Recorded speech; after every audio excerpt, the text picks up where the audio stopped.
Играешь в танки? Подписывайся на мой канал Индомитовод и обязательно прожимай колокольчик. Здорово, танкисты, всем привет, с вами Серега, с вами Индомит, и сегодня у нас очередной обзор танков нашей любимой игры World of Tanks. Точнее, сегодня у нас ПТ-САУ 4 уровня, Прем ПТ-САУ, немецкая, ПЗ СФЛ-1С. Вот, данный аппарат у многих есть, но играют на нем или не играют, и как на нем играть, мы сегодня с вами полноценно разберем в сегодняшнем обзоре по данной ПТ-САУ. И уже по сложившейся традиции реально предлагаю сразу посмотреть бронирование. А если оно на ПЗ СФЛ-1С? Погнали, поглядим. Итак, вот наша ПЗшечка. Давайте быстро. Почему быстро, сейчас поймете. НЛД у нас 17, центральная часть 53, ВЛД 18, подбашенная рубка 50, сама рубка 20, по краям 20. Боковое бронирование там 15, по-моему, да, но танковать от борта у вас не получится, потому что, во-первых, брони нет, а во-вторых, у нас углы горизонтальной наводки орудия очень маленькие, у нас не поворачивается рубка, поэтому про борт мы забыли, ну и про перед тоже, брони у нас нет, для 4 уровня даже вот эти два места, это ни о чем, вас пробивают все, за исключением третьих и, да нет, только третьих каких-то танков, а с пулеметными орудиями, кто не будет стрелять на голде, вот. А в остальном вас пробивает всегда. Погнали в ангар.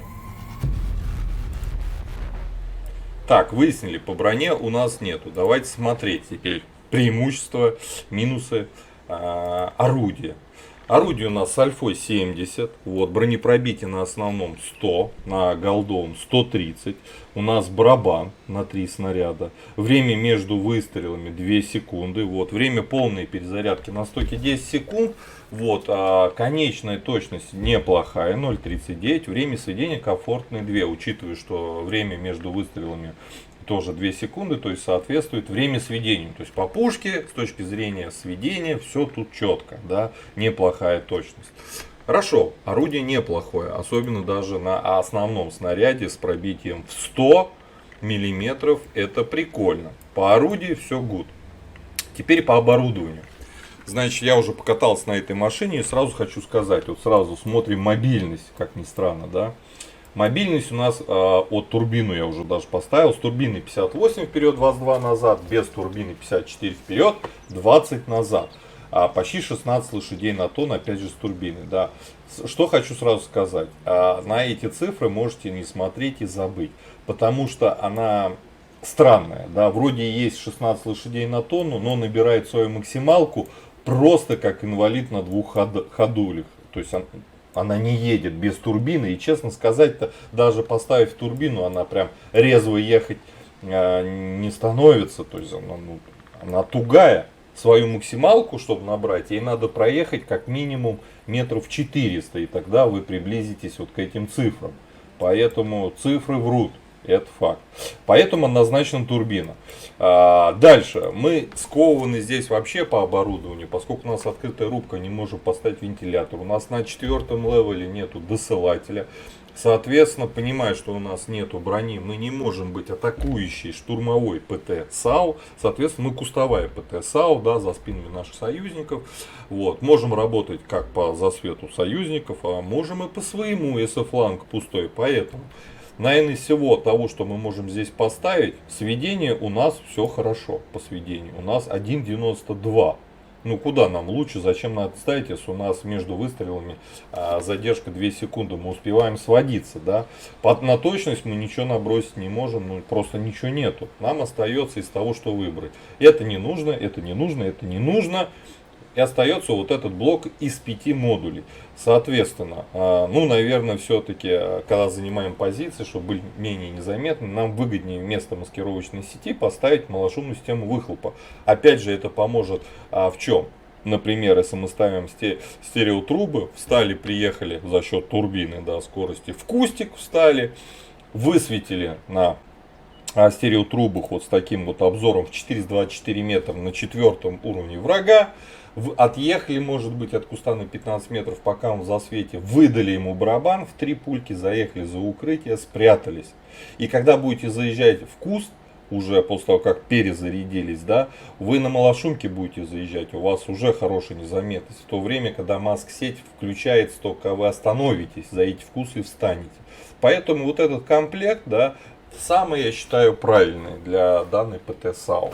Вот. Самый-самый правильный. То есть мы не штурмовая, нам просветленка в движении не нужна. И против маскировочной сети малошумка гораздо эффективнее.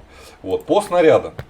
У нас основной снаряд ББХ летит 835, что в принципе играбельно нормально. А вот голда с хорошим пробитием, да, у нас летит 1044, что вполне себе будет позволять, на первый взгляд, стрелять по подвижным целям. Да, если эта подвижная цель идет к вам боком, в нее надо попадать, нужна хорошая скорость полета. Но все это перечеркивает, нам что? А то, что у нас нет поворотной рубки. И маленькие у нас углы горизонтальной наводки, всего лишь 10 градусов.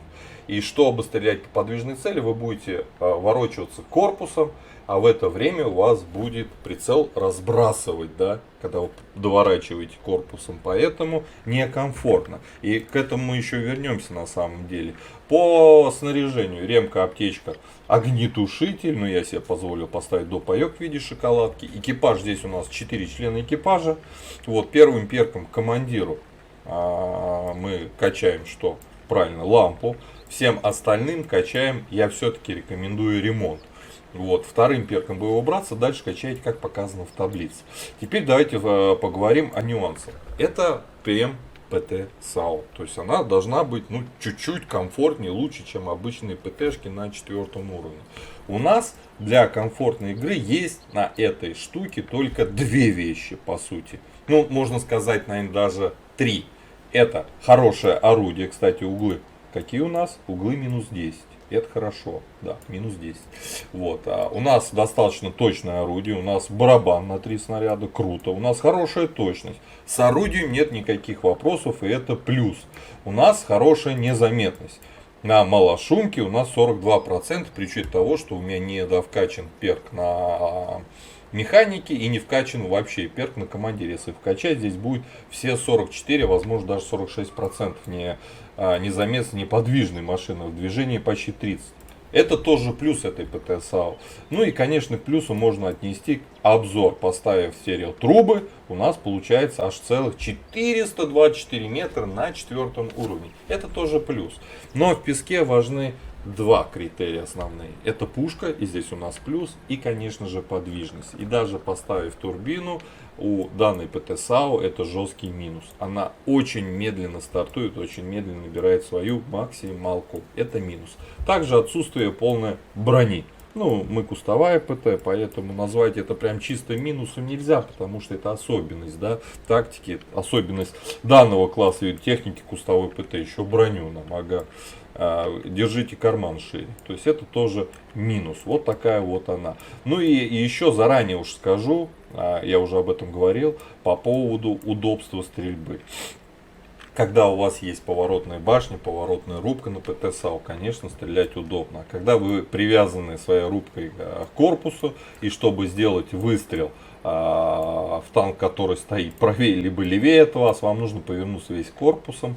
Соответственно, у вас точность стрельбы в этот момент падает. Нужно опять досводить при каждом довороте.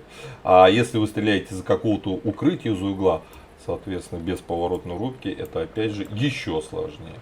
Поэтому такая неоднозначная ПТ САУ. Предлагаю уже отправляться в бой, пощупать, подергать за рычаги, посмотреть, что же это за ПТ САУ такая. Погнали. Так, попали мы на перевал, попали к 5-м левелам. К 5-м левелам. У нас обзор ПТ САУ боем немецкой прем ПТшки ПЗ СФЛ 1С. Вот, ПТшка неоднозначная, но есть плюсы и очень много минусов. Сейчас мы ее будем пытаться что-то реализовывать. Так, 5-й левела подключим к голду. А почему нет? Вот даже турбину поставили, и все равно подвижность очень хреновая. Ну что это такое? Она свою максималку там в 50 с лишним будет набирать вечность. Вот. 37, представляете?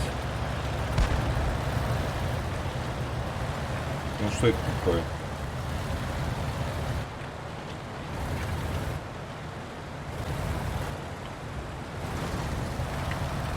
Танки. Луч вниз пошел.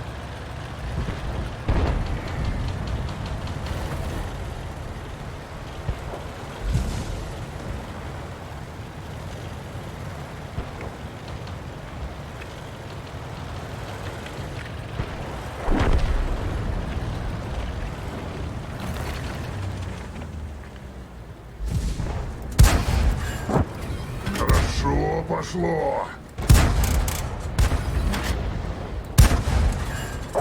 Так, Шрам первый останется дамаг за раздали. бюллетени.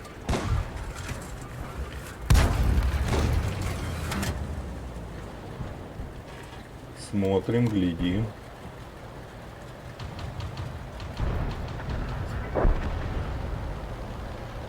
Там Чафи.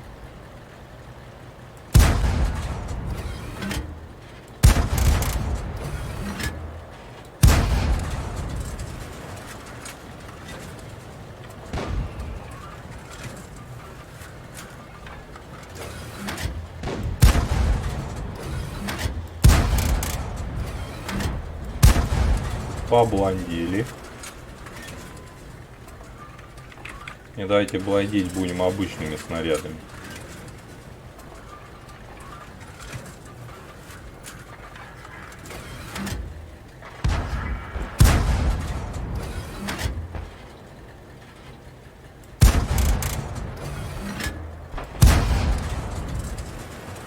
Непонятно. О, кто тут едет?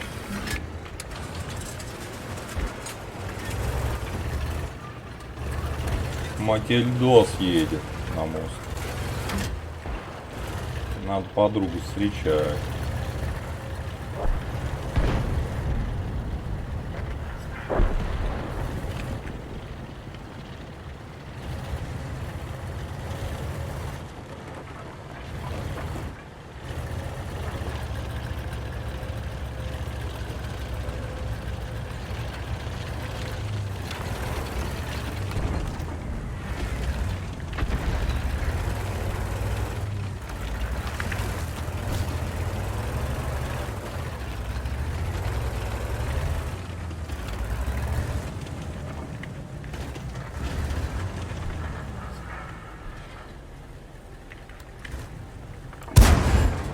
Поаккуратнее там.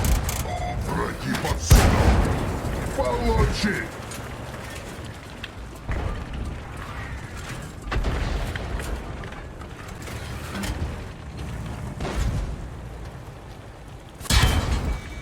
Это мне нравится. Все, Матильда в ангар.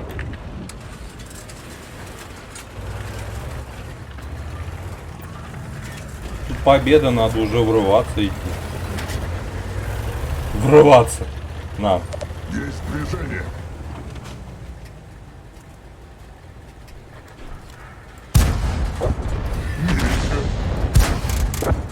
Дали еще два шотика. Пошло.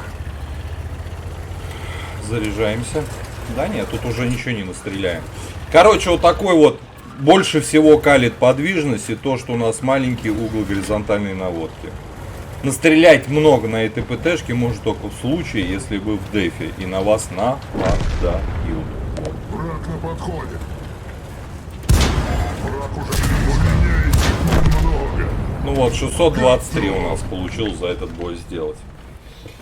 Только в дефе, когда на вас нападают, атаковать, рашить с отсутствием брони, с нормальной, адекватной подвижностью, нету поворачиваемой рубки, да, вы поворачиваетесь всем корпусом, поэтому, блин, реализовывать в нападении эту ПТ прям сложно. Но мы ее и заточили, условно, навстречу врага. Мы поставили малошумку, мы поставили турбину, чтобы менять позиции, вот.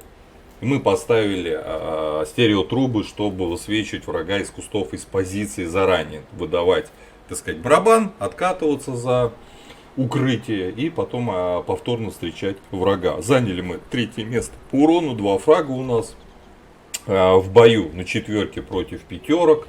Вот, ну, неоднозначная машина, прям покайфовать на ней у вас точно, я думаю, не получится. Ребят, пишите свои комментарии, такая ПТшка, я думаю, есть у многих. Вот, какое вы оборудование ставите?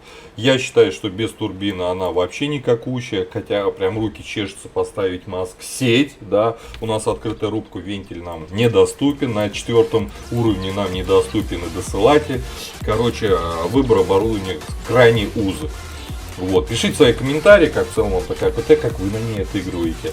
Вот, ставьте лайкос, подписывайтесь на канал. Я вам хочу сказать до скорых встреч. Пока. Играешь в танки? Подписывайся на мой канал Индомита Вот и обязательно прожимай колокольчик.